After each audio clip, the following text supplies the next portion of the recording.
This week's episode is brought to you by Casper's Mattress. It's haunted, but it's okay because he's a friendly ghost. Way better than the Ghost of Duke Ellington mattress I had the other day. What do you do? You don't want to know. Oh, God.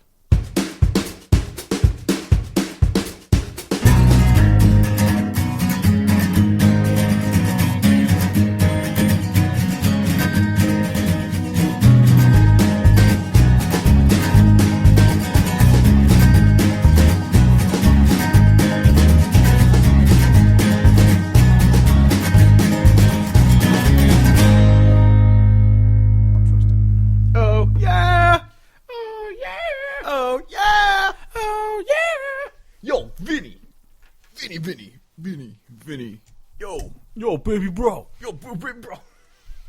Trying to bag these checks, baby bro. We're going to do top 10 Entourage episodes this week. The one where they don't get the movie and then they do get the movie. Oh, and then he's like, oh, it's going to go bad, but then everything works out in the end. And then when they have a slight drama, but then they go to a huge party and bang a bunch of people and just live an absurd lifestyle, even though he only does like one movie every like 10 years. And then he does a shit ton of cocaine in one episode, and suddenly he's super addicted. Yeah, all of a sudden he's just a cocaine guy, and they're like, all right, we're just going to burn half a season on him being cocaine guy. Speaking of which, I still need to watch that movie again, because it's an amazing movie. Oh, it's hilarious.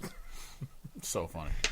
Oh, fuck. You want to know it's not hilarious or awesome? This podcast. We are neither hilarious nor awesome. Yeah. Welcome to the Hodge Podcast, the official podcast of CountryHodgepodge.com. I'm your host, Steve Hodge, and joining me, as always, is my co-host, cousin and lover, Kevin Hodge. Oh, what is up? This week, we are going to talk about how Keith Urban has desecrated the grave of Merle Haggard. Motherfucker. Kacey Musgraves has gone disco. Different. And we're going to talk about arguably the best name in country music right now, Cody Jinks, Cindy Jones. Goat. But before we get to that, I guess we can say this since it's the first time we've done a podcast since Saturday thank you for everyone who joined in on the Power Hour. That was super fun, and we're 100% doing that again. Yeah, that was really fun. We really liked the feedback that we got, even if it was just, tuning in for a little bit and saying hey and enjoying at least a little bit of time. Yeah. We're going to try to set another one of those up. I mean, it doesn't take much to set up. It's just let's pick a Saturday and do it. To get drunk live on Facebook. But we'll leave a little bit of time between that one and the next one just to not overdo it. Or else we're going to start a weekly Power Hour podcast. We'll definitely do one it's spring now. Like, we'll do a spring one and, heading into summer, and then we'll do a summer one. We might do more than that, but we'll do a spring, summer, fall, winter. We should do an outdoor one during the summer, like grill out and do one while we're grilling out or something. We should do that. That'd be dope. We're gonna do that. Yeah, we're gonna figure it out. But yeah, so we had great response to that. We had a handful of people who tuned in with us like the whole time, and that was awesome. Thank you guys so much. We had a lot of fun. We probably were rambling and sounded like idiots, but that's probably not too different than right now. I haven't listened to the audio yet because I'm going to put it up eventually as a podcast for people to tune into, and I guarantee it's going to be terrible. Every time I scroll through Facebook, it shows it to me, and the first thing that we do is we both make just retarded faces. And I'm like, every time I scroll past it, I see that. I'm like, oh man, look at my dumb face. Yeah, we got big dumb faces, but you guys got to see our big dumb faces and drink with us or watch us drink or whatever we did, but it was either fun. Way. So thank you again, and we're gonna do that some more because that was super fun. Yes, and that was also the spirit we kind of wanted to create when we started the podcast / website. Is obviously we wanted to talk about the music that we talk about, but we also wanted it to be like a fun site and everything. We wanted it to be something people enjoyed, not just like some serious news source or whatever. Yeah, we obviously care very much about the music that we talk about. Yeah. That's why we do this. But I hope people have noticed throughout that, drinking podcast and then just all of our other podcasts, we just like to have fun. So yeah, that was great. 'Cause we're two single bros, bro. Yeah, bro. We're Brad and Chad. Welcome to the Broad Podcast. Anyway, speaking of bros and douchebags that I don't like, Keith Urban has pretty much ruined every bit of anything he's ever done ever because as we've talked about before, I still maintain that I like a lot of his not a lot of his older music, some of his older music because he does have some actual good songs, but this song called "Coming Out," Is that what it's called? No, it's Coming Home. No. I was going to believe it. Might as well be called Coming Out because he's coming out as a giant douche-tard. But it's just... So if you haven't heard it, the first 10 seconds is just like this like kind of scratchy piano. Like it sounds like an old recording of a piano. And it's like, oh, man, he's going to go old school with this. And then the bass drops. The bass drops, and it's just like a techno beat with Mama Tried playing during it. And not even a Mama Tried. So this legitimately made me more upset than what I can remember being upset about for like a lot of other shit. Because like Walker Hayes. Yeah, like because Sam Hunt and Walker Hayes are just making shitty music. Yeah. They're not taking something that I love and just ruining it. Because the first thought that came into my mind was the fucking part from Anchorman where he knocks over Jack Black and destroys his motorcycle, and he says, "You've destroyed something I love? Now I'm going to do this." And he punts Will Ferrell's dog off the bridge. Baxter! I want to punt Keith Urban's dog off a bridge. You've taken something that I love and you've ruined it. Punt Nicole Kidman off a bridge. I'm going to punt Nicole Kidman off a bridge. That is where I'm at. It is like genuinely... The best metaphor I came up with is that he is taking liquefied, boiling lava diarrhea and firing it at fire hose velocity at my eardrums. That's the metaphor that I came up with. Like, if I know we've talked about it for like the last 2 weeks in a row, but freaking Dewey Cox, that movie, when at the end it's just like, oh, your song is charting Cox again. And Little Nutsack. Cox and Little Nutsack, because the guy's like, you make me hard. Yeah. Hard. And it's just sampling this one part of an old song, and it's just like completely different. Yeah, I am so angry at this because it's the song has nothing to do with Merle at all. It's just a generic, like, small town pandering like, song. if you're going to take, because they had to give him a credit, like, the estate of Merle Haggard had to get a credit on the song. If you're going to take his work and have it in this song, at least do something as some sort of, like, an homage or something along those lines, rather than just, we're only going to have this one piece of Mama Tried's guitar riff, and we're going to fuck that thing up anyway. And it's not going to have anything to do with Merle Haggard. Like, this might be divisive with traditionalists, but I like Old Alabama by Brad Paisley. Like, that's a good tribute song to an old band. I have no problem with that song at all. Yeah. And it's also still a country song. Yeah. But, like, that is a good tribute to a band and having actual Alabama singing and everything. But this is just digging up Merle's corpse, having your way with it, and leaving it by the side of the road. Like, it is unbelievable. Like, my hat is off to you, Keith Urban, for continuously ruining my day in a worse and worse fashion every time. Every song he puts out is worse and worse. Like, freaking, like, even, I think it was, oh God, who was it? Ben Shapiro, I think. He talked about Keith Urban's female song on his podcast. It was like, this is the most pandering bullshit. Well, yeah, so he has the female song, and then he brings in a female pop artist to sing on this song, because like the song is garbage anyway, and I'm kind of glad that no self-respecting like country artist lady was attached to this, because what are you doing? The only people I could ever see attach themselves to this is like Kelsey Ballerini or Maren Morris. Oh, exactly. Like, I could see them. And I'm glad that no one did, because it's it just would open a whole nother can of disappointment. Yeah, but it's like, okay, so the dude writes his song about like female empowerment, like trying to say that like he's helping the movement or whatever, and then he brings an outsider into the midst instead of helping anyone else that's currently trying to chart. Yeah, it's chart. Trying to chart. He tried to chart, and he did. He charted magnificently. Oh God, it was more than a chart. He just shit his pants. As I said, fire hose of boiling lava diarrhea.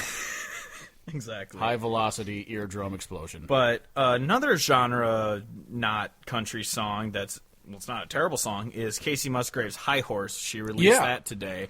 And I'm just not a fan of disco, so it was just kind of like I could hear the talent in the song. Yep. I could hear it was actually a tolerable song, but I'm just not into disco, so I wasn't huge on this. Yeah, I had no problem with it. I thought it's like super catchy.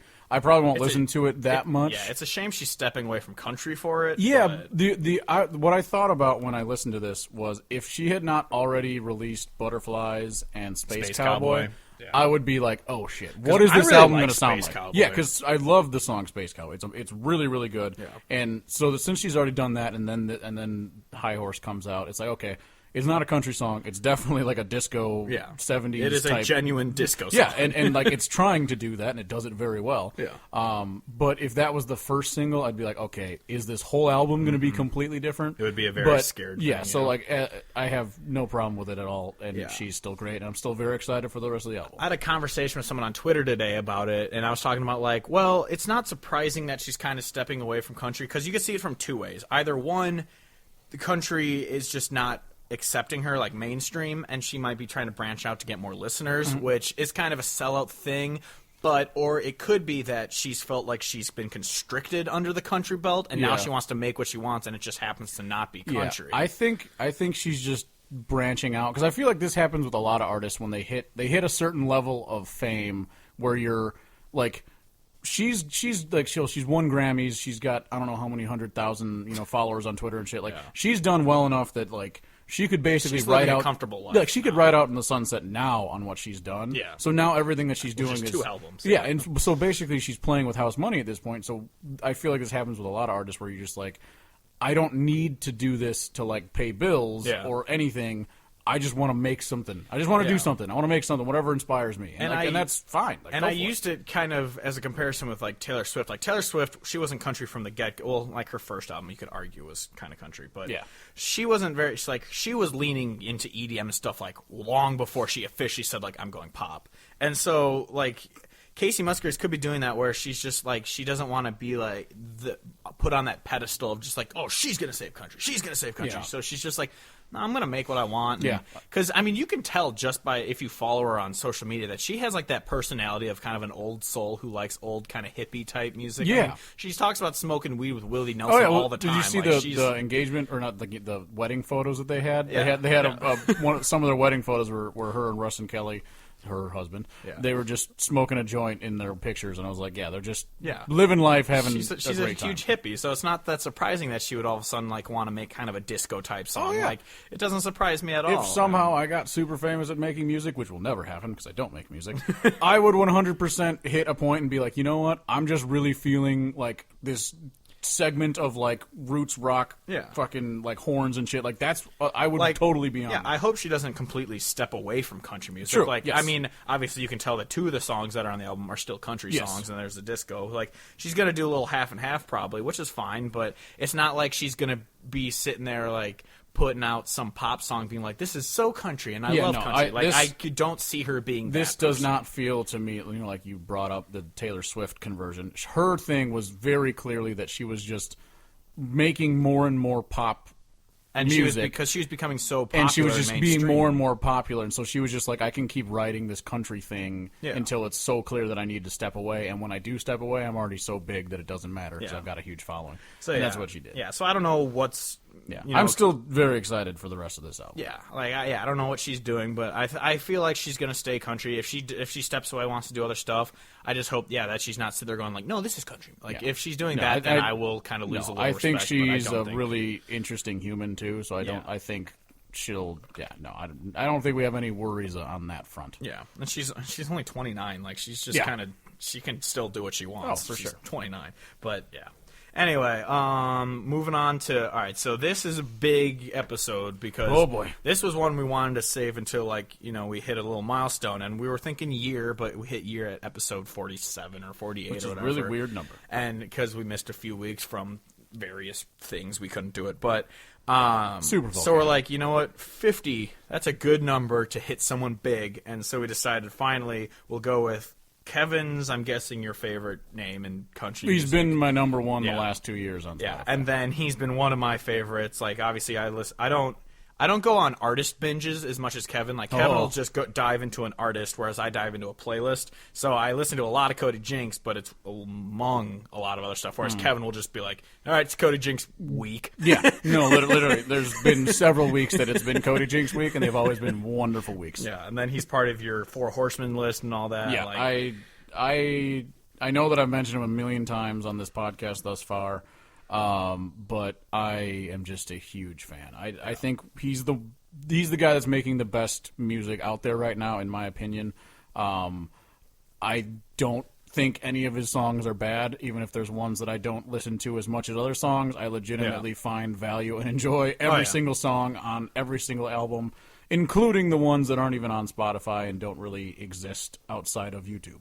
Yeah, yeah, because you were the one who told me, like, oh, he's got like 2 more albums on he's YouTube got that aren't on He's got an Spotify. album called Collector's Item that you can find on YouTube if you just search it, and it's just there's videos that just have the... Which he publicly said he's fine with them being there, because he's just like, well, you can't get them, so just, listen Which to is also a bonus if you're here and you've never seen a picture of Jinx without a beard. His album cover for Collector's Item is him with like a little soul patch, and it's kind of funny. Yeah. And then he also had an album called Cast No Stones before... Cast No Stones is on Adobe Sessions, but he had an album called that also had a handful of other songs that aren't on anything else. Which are all really bad. You shut your face.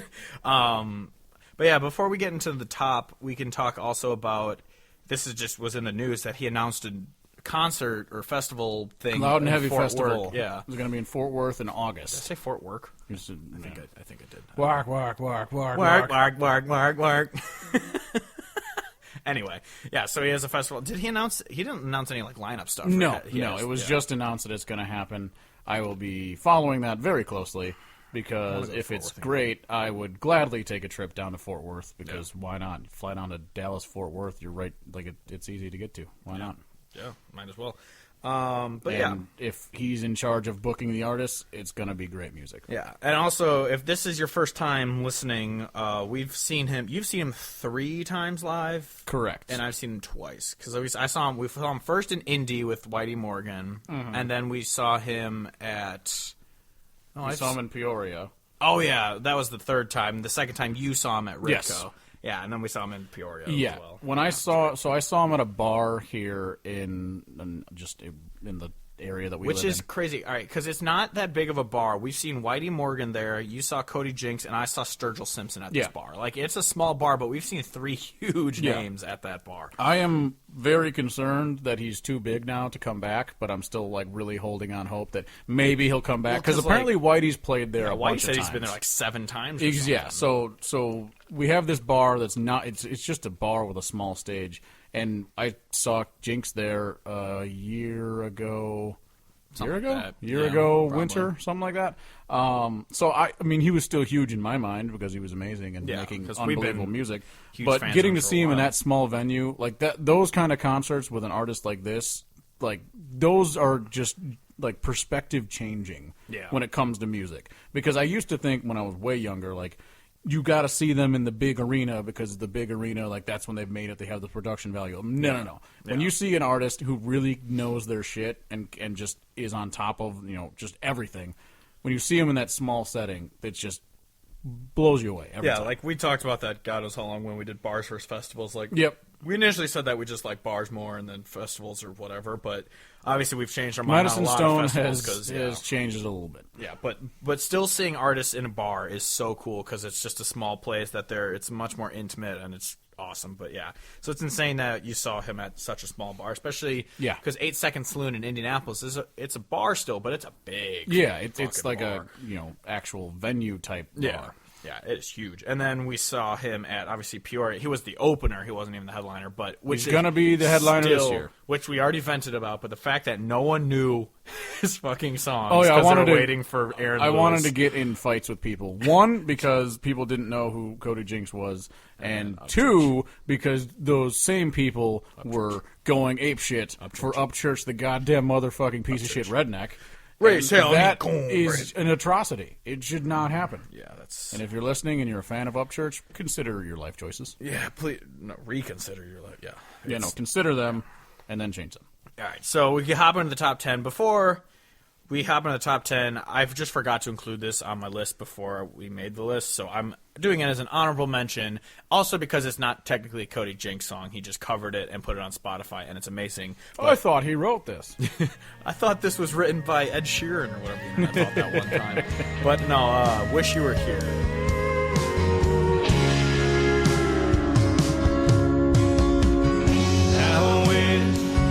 How I wish you were here. We're just 2 lost souls swimming in a fishbowl, year after year, running over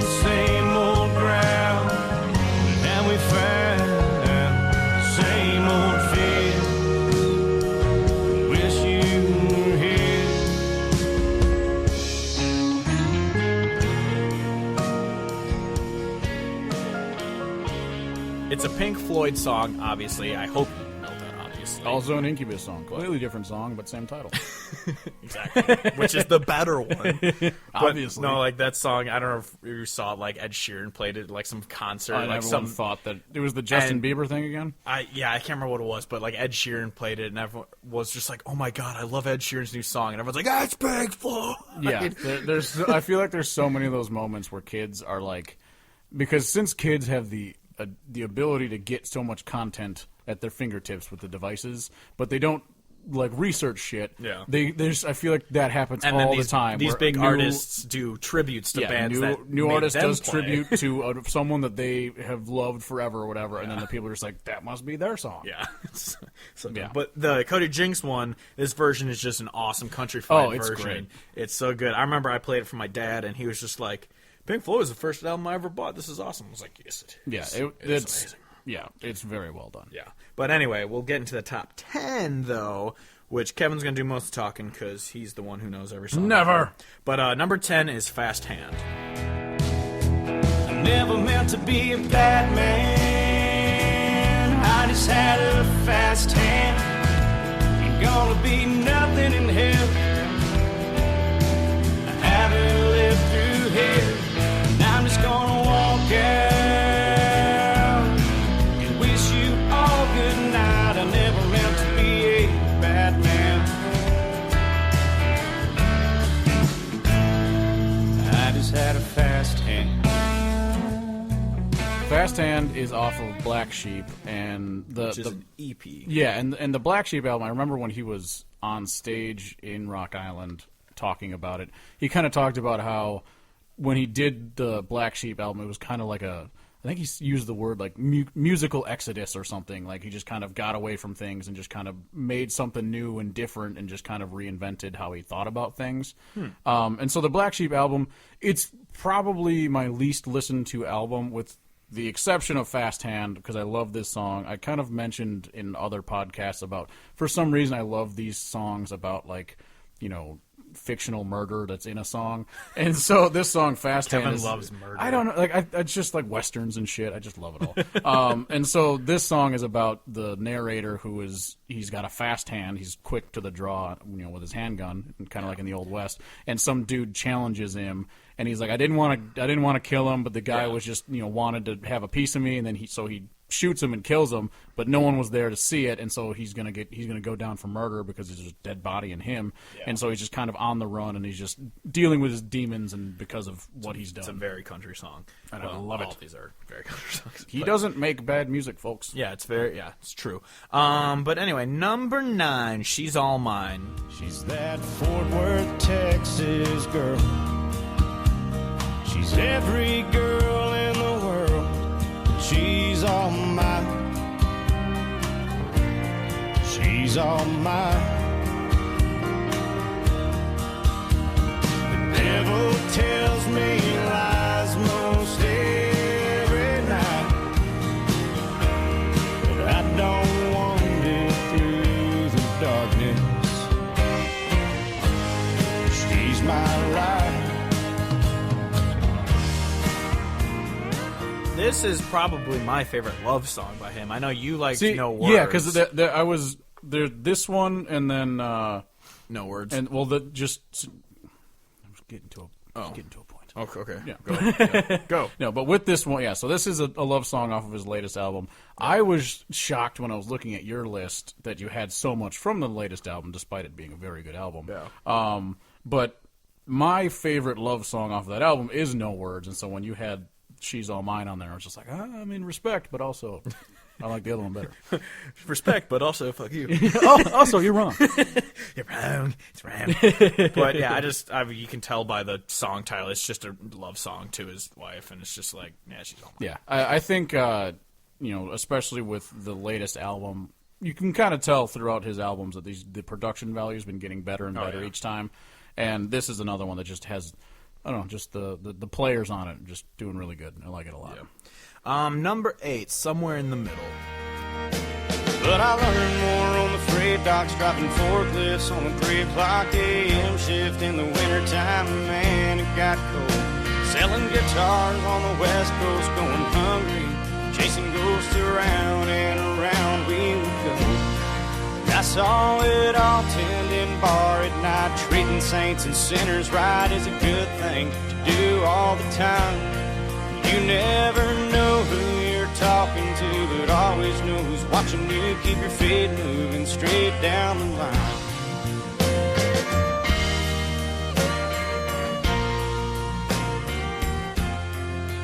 This is off of Less Wise. About me being a middle child. Yep.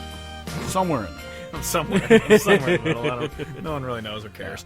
If I were to have to rank the albums, which I'm about to do now, I would say Adobe Sessions is the best album because I honestly think that every song on that album is just amazing, and it's just good. I remember someone tweeted out one time, like, tweet out an album that you think is perfect. You wouldn't swap out any of the songs. I'm like, Adobe Sessions. So I think Adobe Sessions is best, but then I think Less Wise is his next best because it's just, I feel like the songwriting on that album is just tremendous, and that feeding into this song Somewhere in the Middle, it's just kind of it's so full of knowledge and wisdom that he kind of like throws it at you kind of rapid fire when he comes into the chorus. Yeah.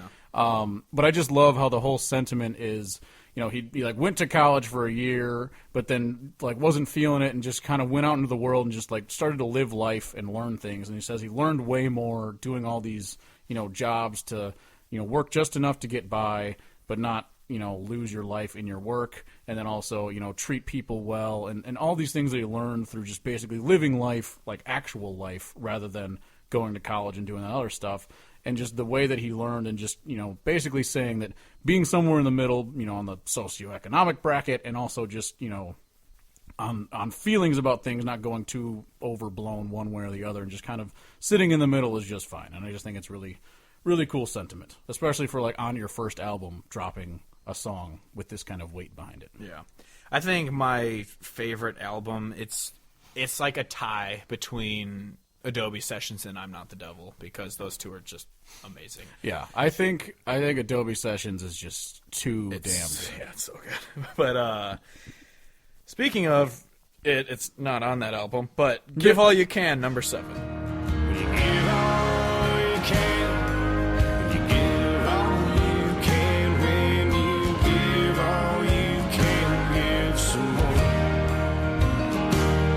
Till you spend all your time, till you spend your last dime. Tell me, brother, what are you living for?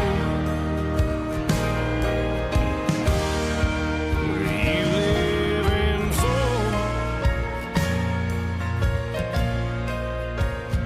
I just really like this one because it's a Because very... he repeats Give All You Can 3 times. Yeah, and I know that's your favorite thing about songs. No, I just really like it because it's a super uplifting song about, like, be a good person and just, when you give all you can, and when you've given all you can, just give some more. Like, it's just But she's giving it all I can, Captain. I'm giving her all she's got, Captain. Yeah, I love Cody Jinks, obviously, and so I do love this song, but the fact that he repeats himself, like, I just feel like he's building really well, and then when it lands with just give all you can, give all you can, you give all you can, give some more, I'm like, okay, like, that's where we landed. Like, we were building so nicely, and there's so much wisdom, and then that's where we landed, but I'm fine with it because he's amazing. It's because Kevin's on all the drugs right now. All of them. He can't think clearly. Cocaine. But also from the same album is number 6, I'm Not the Devil. I'm not the devil you think that I am. Ain't no excuse, but I'm just a man. I slipped and I fell and got out of hand. But I'm not the devil you think that I am.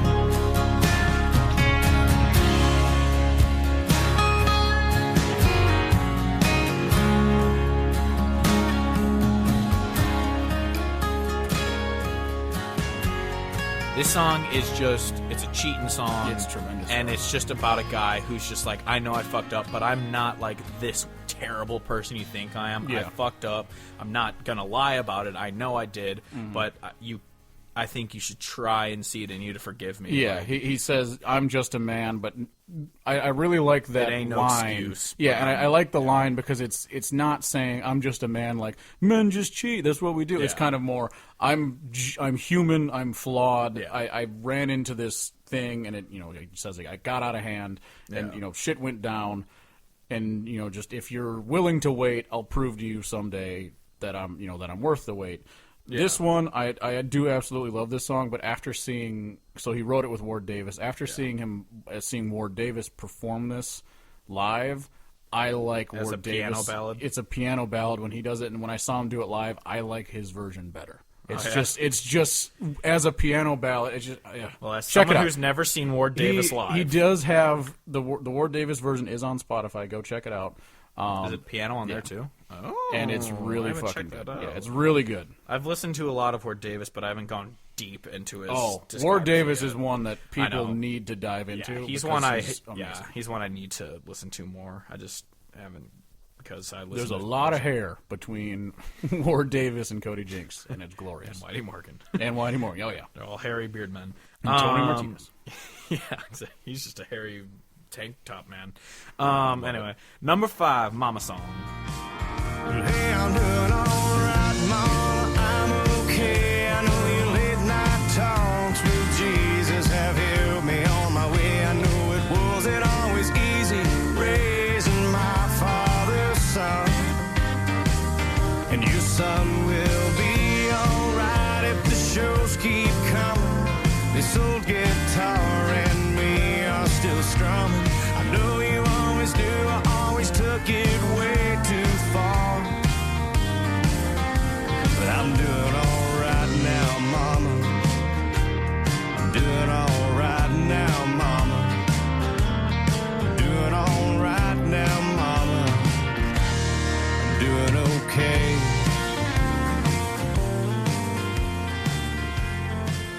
I just This is about really, his dad.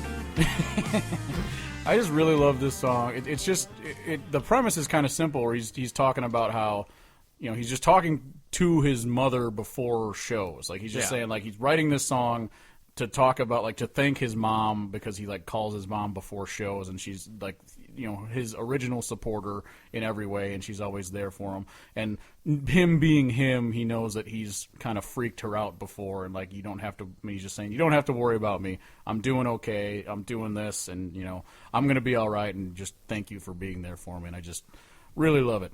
Yeah, because Kevin's a weirdo and he likes his mom. Hi, Mom.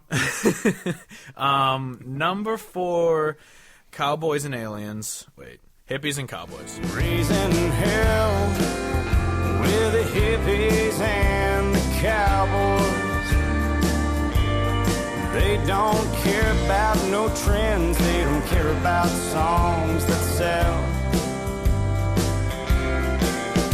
Yeah, tomorrow I'll be gone, so tonight everybody just sing along. Raising hell with the hippies and the cowboys. I've been standing on the outside for all Harrison of my Ford. life. This is the No, song Harrison where Ford, Daniel Craig. both of them. They're both in that movie. Yeah. I never actually saw it. It's not great. It's not like the worst movie I've ever seen. It's not great. You could though. imagine that when I saw the title Cowboys and Aliens, I was like, nah. I think it was a comic book. That's why it's a weird ass Okay, movie. yeah. I just saw it. I was like, nah, I'm not gonna. Yeah, I'm not gonna I watch watched it. I think I went over to a buddy's house and he legally downloaded it, and we watched it. Paid for it in full. Yes, exactly. But Hippies and Cowboys is not about cowboys or aliens. Well, it's about cowboys, but And hippies, who are basically aliens. Yeah, I love this song because it talks about these two groups of people, the hippies and the cowboys, that, on the surface you wouldn't think that they would ever get along. But if you being a fan of his music that, that Cody Jinks is making, it's just being authentic, and both of those people don't really give a shit about the popular shit and the trends and all that crap. Yeah. And so they get along at this show, and he just hangs out with them. 'Cause And they that's just the crowd. love the music. Exactly, and that's the crowd he wants to hang out with, where they're just authentic people being true to themselves. So regardless of all the other shit that they might care about, they care about the good music and just being that's there. the thing. If you really if you are a country music fan, you know this. If you're not, I mean, if you are, you're probably listening to this because you like Cody Jinks. But if you really look at it, a lot of people don't know this, that country music is either very liberal or very conservative. Oh, yeah. Like, you look at Margot Price, Jason Isbell, they're yeah. super liberal. If you look at, the really mainstream guys, those guys are all conservative and they Toby hunt and Keith, whatnot. and Like, Aaron Lewis. even though I heard, Aaron Lewis for Aaron sure. Lewis for sure. I heard Toby Keith is Democrat, actually, but I don't know. I wouldn't be surprised. I don't care. Put on the act. But yeah, and that's the thing is, it shouldn't matter. Obviously, there are dumbasses who are like, I don't listen to Isbell because he likes Obama or something like that. And How it's like, dare he have a thought that's different than mine? yeah, but yeah, so that's the thing is that if you really look at it, like it's very conservative or very liberal, but at the same time, people get along and listen to the same stuff. Like, I don't like. It's like the Sonny Sweeney song, but you like country music. Yeah, exactly. It's exactly what it is. Ronald Reagan poster. Yeah, you find this common ground, and like in this song where he kind of talks about it, it's really just it's the authenticity and being true to yourself that matters more, because you're not chasing all these trends and trying to be cool and not being yourself. If you're authentic and you are yourself, you'll get along with the hippies and the cowboys. Yeah, exactly. And I love that about country music, because obviously we're right in the middle pretty much, and it's just we don't have somewhere to worry. In the middle is just fine. Yeah, we don't have to. Yeah, we don't have to worry about any of that crap. We just like the music, and it's amazing. And I don't care where you lean politically. The top three, I could interchange them anywhere in the top three. They're all so freaking good. I would, the 1 and 2, I would leave where they are because I have to in my brain. Yeah, anyway. But, well, no, for me, I can interchange it. But number 3 is rock and roll. And I don't mean to disappoint you, but you know I'm going to. Sometimes I'd lay it all down and come back home. Yeah, the crowd was a whole lot bigger when you were out there in the center. I don't want to miss you anymore. I don't need that whiskey anymore. I don't want to rock and roll.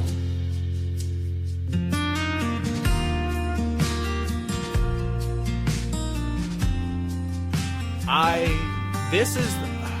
don't remember if this is the first song I heard by him or not, but this is one that I've been in love with forever. It's just this song where it's a guy talking about, like, I don't need rock and roll because it's only tried to kill me. Why am I doing this? I don't need whiskey. It's only trying to kill me. Why do I need this? And then it turns into, like, I don't want to miss you anymore because, like, you're killing me. Yeah, much. he needs to settle down with it's like the hard rockin' lifestyle, obviously, rock and roll. And he's just like, I need to settle down.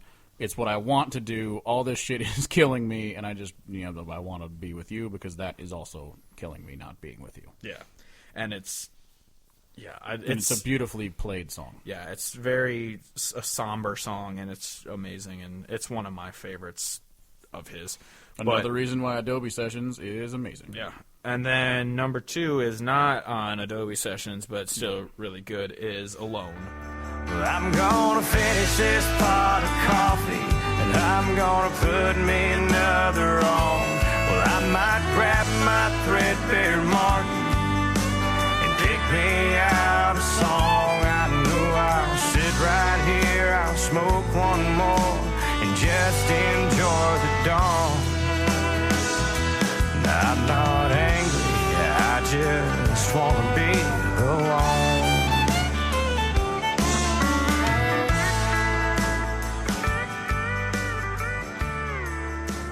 I love this song, and I do love the minute-and-a-half gap between the end of the song and then the second song that starts. It's part of what makes it great. I don't like the gap, but I love the 2 songs. Yes, it's got 2 songs. It's amazing. But you know what? The clip I'm going to put of the song in there is just going to be silence. It's just going to be the entire gap. It's just going to be quiet. I'm perfectly fine with that. It matters. The gap matters.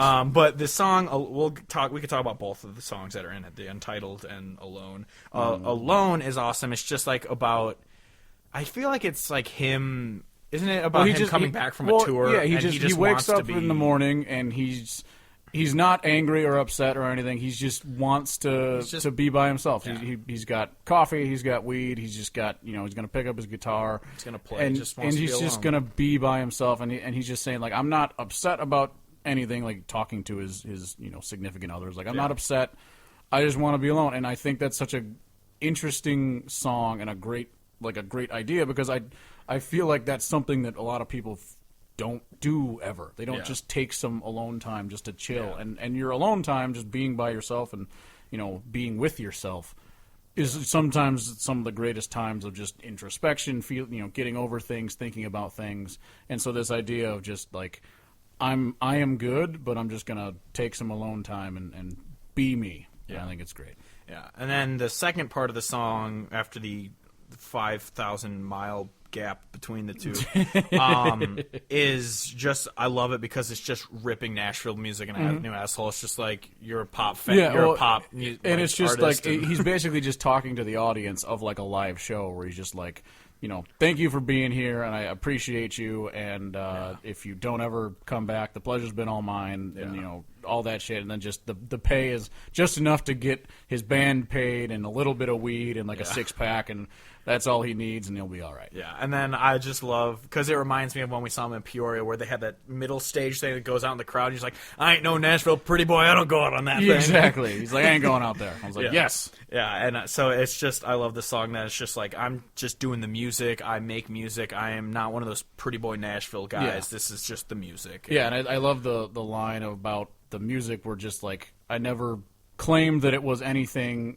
and I just let it be what it is. Like I never tried to call it anything, so I just let my music speak for what itself. Basically, just saying my music is country music. You know that it's country music. It's obvious that it's country music. I'm not going to try to throw any brands or anything on it. You realize what it is. Let's just fucking what is let's the go. Lyric? It's like it's a pop record, man. You're a Nashville fan. If you could sing, man, you'd have it made. Yeah, it's such a great just diss of just like fuck Nashville. Exactly. And I love that song. I just wish they were two separate songs and there wasn't a fucking minute gap between You listen to that gap and you think about how great the first part was and get all excited about the second part. No. And if anyone's listening right now and you haven't realized that is what's going on, because I know that it's very possible that you could be a person who listens to Cody Jinks and you're randomly. Like, why is there such a long end? Dad, if you're listening when you're brewing and there's just a gap and you're kind of confused and then the next song plays, but then you keep looking for what that second song is, it's the same song. That's why you think that there's a hidden song out there somewhere. I don't actually know that my dad thinks this, but I'm just assuming that could be the case. Uncle Jerry, you're going crazy. It is not Eric Church. It is not. This is Cody Jinks, not Eric Church. But anyway, number one is one of the saddest fucking songs ever written, ever. I think this might be the best song that's ever been made. It's quite I know genuinely quite possible. Like I know what that sounds like when you say that. Yeah. But I've thought about it a long time, and it might be the best song that's ever been made. Yeah. From the sound of it and the instrumentation to the lyrics to the delivery. Yeah. It's just tremendous. So number one is David. I found his truck in the floodplain upside down. There was a hell of a rain. I don't know if he drowned or if he died on impact. Must have rolled 3 times. Yeah, the only thing to make matters worse that his mama's a late night ER nurse and he was DOA. She just about lost her mind.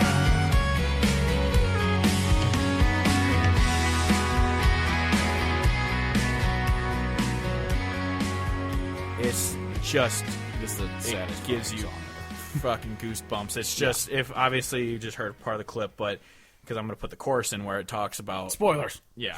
And so pretty much what it is he grew up with a buddy, and they ended up kind of splitting because Cody Jinks joined the Corps, and the other guy just stayed at home. And he talks about how it's a dead-end town, so it's either you go to work or you go to war, or you just get stuck in the town and you get in a rut. And so that's what happens to his friend, and when he comes back, he joins the police force because he wants to, be in town, but he wants to be doing something. And he finds out when he gets back that his buddy has like a record. He has 2 kids and a wife, but he's not really being good to them. And one night he's on patrol, and the guy, he bumps the Whalers, as he says. He flips the lights on to try and get his buddy to slow down, but instead he doesn't know it's him, so he takes off, and then he crashes and dies. And then the whole sadness of the chorus happens, where you find out when that's not even the sad part. Yeah, when he gets to the hospital, he's dead on arrival, and his mom is the nurse at the hospital, and it's just. Oh, but it doesn't just stop there, because and he then talks about he meets with his wife, meets with the wife, and talks, tells stories about David, and always make her smile, and it's just. But then it goes back to that remembering day. how he died. Yeah, it's just, but it's such a great song. It's obviously a tragic story, but I love all the little pieces of info that he scatters throughout it that kind of paint the picture of the town and the setting of just him and David are just kind of like loners in high school, like not in like a weirdo way, but they're just like kind of do their own thing. Yeah. And then they're in a poor town, so like you said, they go to they go to work or they go to war after they graduate. Yeah. And so he goes to war, comes back, says nothing looks the same anymore, and he joins up with the police just because that kind of made sense. He didn't really have a plan, didn't know what to do, and then just the tragedy of the whole story. Yeah, and then I just love, every time we've seen him, or both times I've seen him, all 3 times you've seen him, just the second, sometimes it's not a fiddle, sometimes it's like a steel guitar that plays it, but just that first dun dun dun dun at the start, it just gets you going. The beginning of this song with the fiddle, when you listen to the recorded, that's one of my favorite fiddle lines I've ever heard in my life. It just, it's also because I know that the rest of the song is amazing. Yeah, but just that the musicianship in this movie is... Movie or song. I'm looking at my phone. It could be a movie. That would be a very depressing movie. I'd watch and it would win all the Oscars because someone in the movie's gay. They have to make one of them gay and trans and minority.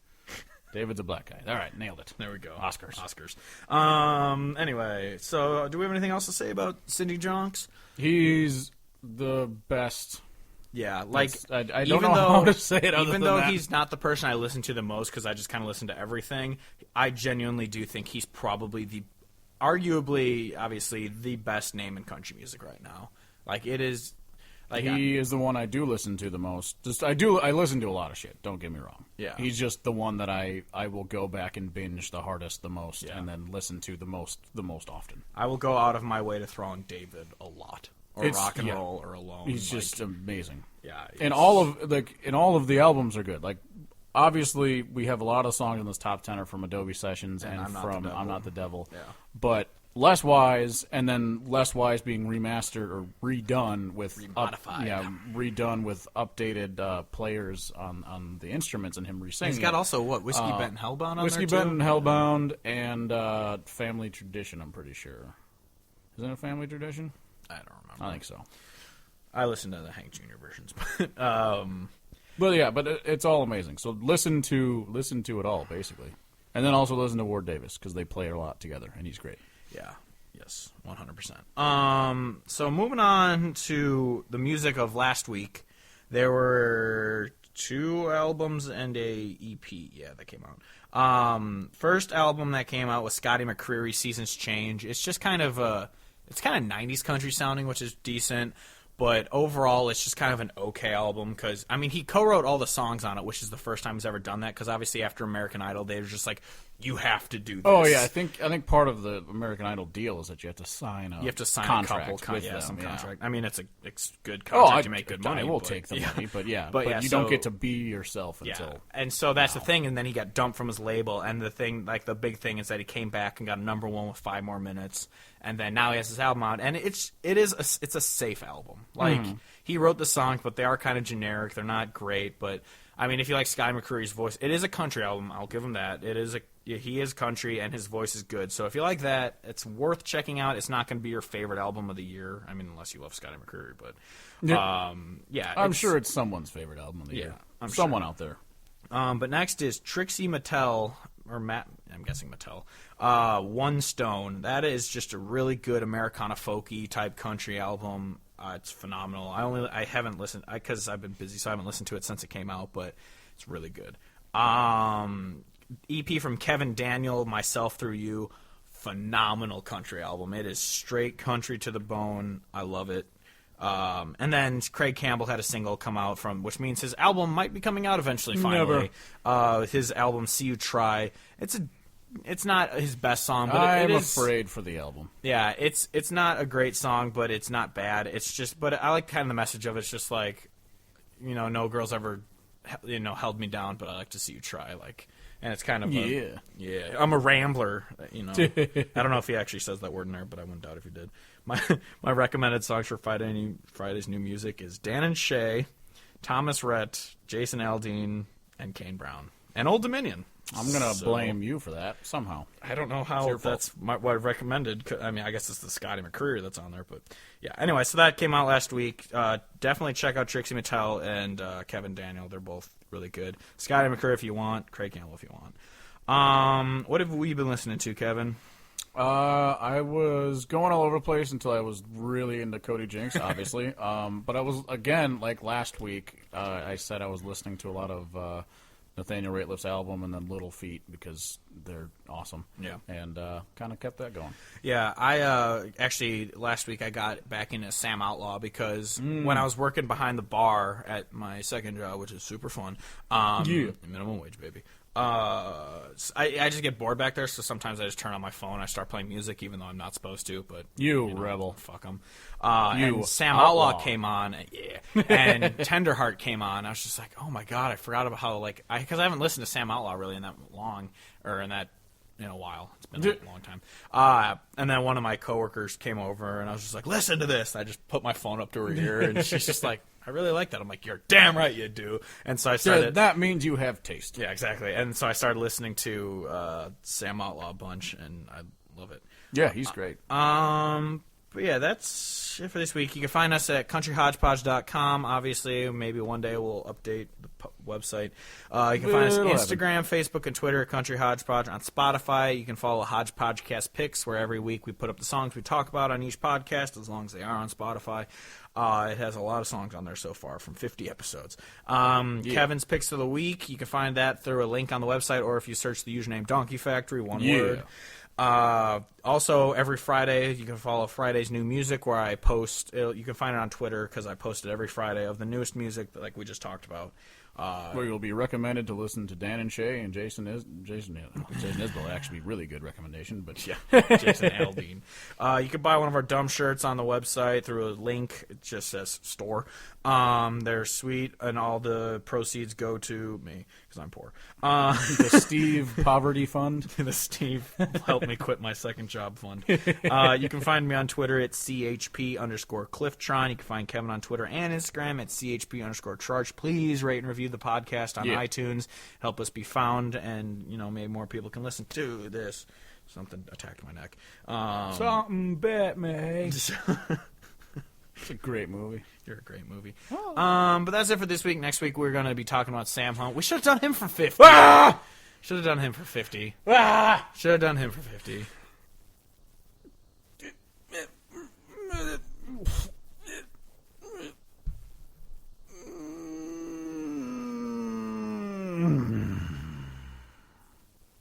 I'm better now.